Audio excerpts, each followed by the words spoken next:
I would now like to request the head jury, Dr. Bhaskar Chatterjee, the former Director General of the Indian Institute of Corporate Affairs, heading this esteemed panel of jury who have judged these awards.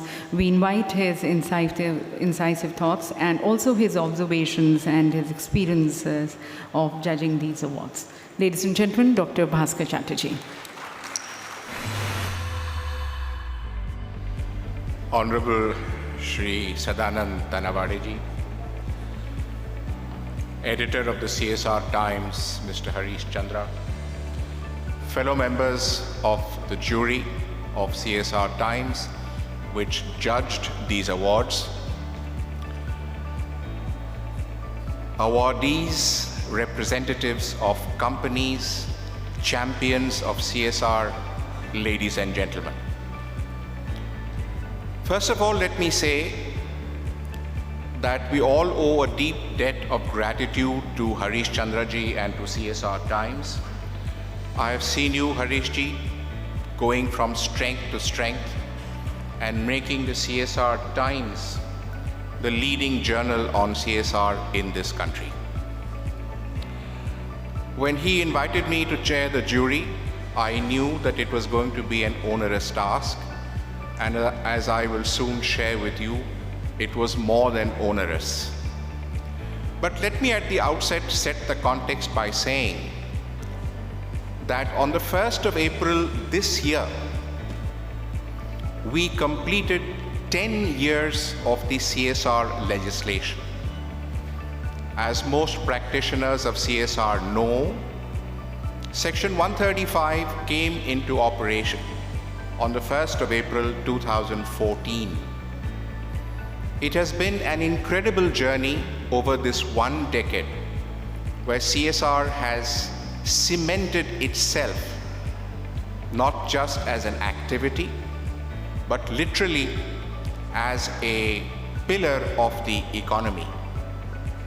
Why do I say pillar of the economy? I say this for the simple reason that when we were writing the legislation, the number of companies we were hoping to target was about 8,000 to 9,000, given the parameters that we had in mind. The number of companies which came on board were also about 10,000 to 11,000.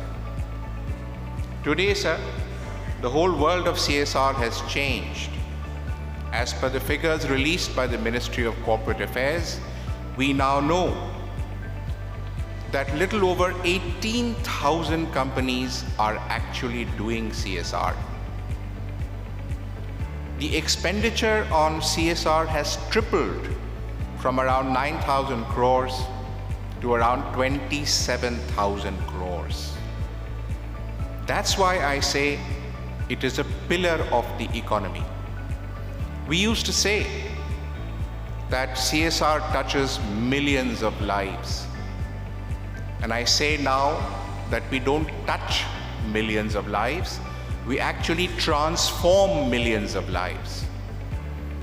And because CSR has stood the test of time as the only country in the world which has CSR legislation, we are proud to hold our CSR as an example for every other nation across the planet. Because of all that CSR has done, I should say to you, sir, and congratulate you again, that Goa is one of the very few states which actually has a state CSR authority. There used to be one in Gujarat, but it has become defunct. Virtually no other state is blessed with such an organization.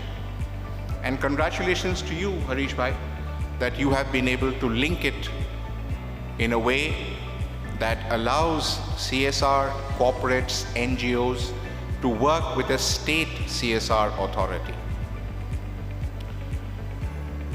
Moving on now to why you are here today. As my fellow members of the jury are aware, we had a tough and rigorous time. For every single category of awards, we had to really put in a lot of effort to find the most meritorious candidates.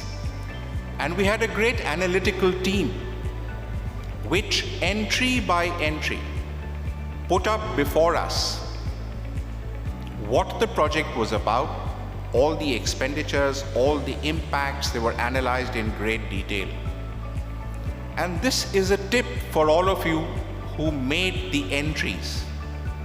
The more detailed you are, the more focused you are, the more you are able to highlight the impact that you created, the better you resonate with the jury.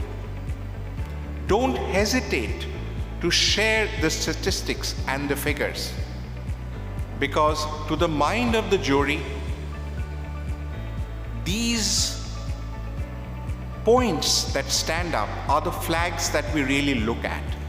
What kind of impact did you really make on the ground? As you can see, the key word is sustainable.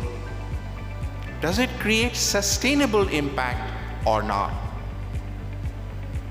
So with these few words, sir, and given the fact that we are constrained for time, I will say that congratulations to every single winner. Also, my heart goes out to everyone who participated.